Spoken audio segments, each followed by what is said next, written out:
Culture, société, éducation, échange, découverte. Notre nouvelle émission sur...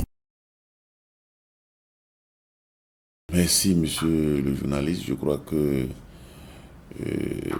le fait que le monde ait retenu une journée pour célébrer l'enseignant est quand même un fait important.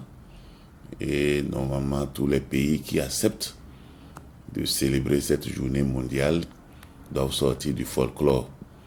Et on devait s'attendre à ce que ce corps soit un corps bien logé et dans les corps qui servent l'État, ou tout moins qui servent la nation, puisque aujourd'hui on a les enseignants aussi bien dans le privé que dans le public. Cela dit, qu'est-ce qu'il faut faire comme bilan? C'est que la situation de l'enseignant est allée en se dégradant, et malgré les progrès que les gens réalisent à travers le monde. Quand on prend le Bénin, on peut dire que l'enseignant aujourd'hui est encore moins logé, moins loti que par le passé. Je me rappelle au moment où on allait à l'école, les enseignants de toutes les façons n'étaient pas traités comme cela se fait aujourd'hui. Il y a du progrès partout, mais il me semble qu'à ce niveau-là, il y a encore du travail. Il y a d'autant plus de travail que le système éducatif béninois fonctionne aujourd'hui avec près de 60 à 70% d'agents enseignants en situation de classe dont la catégorie a du mal à prendre corps dans le dispositif du corps des agents de l'État. Je veux parler des aspirants au métier d'enseignant. Je crois que cette trouvaille au niveau du Bénin est une trouvaille certes conjoncturelle, mais il me semble que la gestion que le gouvernement en fait aujourd'hui, c'est que ça va rester encore longtemps dans le décor du personnel enseignant. Et c'est bien regrettable. Alors, un appel à l'endroit des acteurs du système éducatif béninois? D'abord, il faut s'adresser à l'État, au gouvernement, pour dire que le système éducatif doit être une priorité, puisque aucun progrès n'est possible sans l'éducation. On ne peut pas devenir infirmier, docteur si on n'a pas été éduqué, si on n'a pas été formé. On ne peut rien devenir. C'est-à-dire qu'on risque d'être à l'état sauvage si le système éducatif est malade, s'il n'y en a pas du tout. Et vous savez très bien cette phrase qui est célèbre. Si on veut gagner des hommes à la cause, il faut les former. Et chaque enfant qu'on enseigne est un homme qu'on gagne.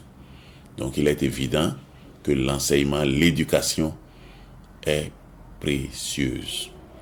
Et à partir de ce moment-là, il appartient à notre gouvernement de dire on ne peut réaliser aucun progrès. Même l'entretien des infrastructures, le respect du bien public, ça passe par l'éducation. On ne peut pas construire une nation prospère si le système éducatif continue d'être traité comme il est traité là. Le ratio enseignant-élève n'est respecté à aucun degré, à aucun niveau.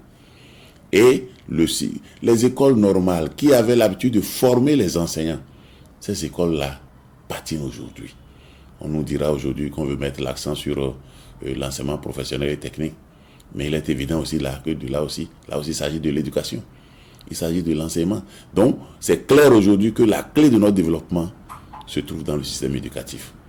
Donc, il appartient que les projets de société qui veulent sortir du Bénin, qui veulent sortir le Bénin de cette situation-là, que ces projets de société-là tiennent compte du système éducatif. Nous avons besoin de revoir totalement le système éducatif et qu'on y consacre les moyens qu'il faut. Aujourd'hui, presque ce que nous avons aujourd'hui, les enseignants, je ne peux que les féliciter, les remercier pour le travail qu'ils font. Parce que traités comme ils sont là et les résultats qu'ils produisent, je crois que c'est des gens qui ont le cœur à l'ouvrage. C'est des gens qu'on doit soutenir. Et j'invite les enseignants à s'armer encore de courage et à espérer que véritablement les changements qu'il faut vont intervenir très bientôt pour que le Bénin puisse disposer d'un système éducatif qui ne maltraite pas les acteurs, qui n'asphyxie pas les acteurs et qui ne produit pas non plus des chômeurs. Parce que là aussi, c'est un autre problème.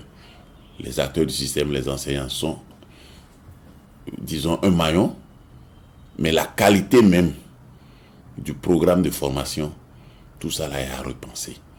Tout ce que nous avons aujourd'hui comme problème, tout ce que nous avons, ça tourne autour de l'éducation. Si on réussit à avoir un bon programme qui ouvre sur les métiers, qui ouvre sur l'emploi, si on a des enseignants, un corps enseignant bien formé, bien épanoui et qui vit de son métier, il est évident que notre pays va changer de cap. Il ne s'agit pas pour nous de faire rien que des pavés, tout ça là, ou les goudrons, tout ça. Non, tout ça aussi, il faut des gens instruits pour savoir respecter ça et savoir les entretenir.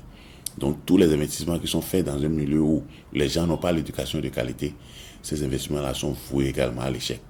Donc je veux juste inviter les acteurs politiques, inviter toute la communauté à s'engager pour un système éducatif de qualité où nous avons des enseignants, des formateurs qui sont épanouis et les produits de l'école qui sont des produits vendables, capables de faire prospérer le pays.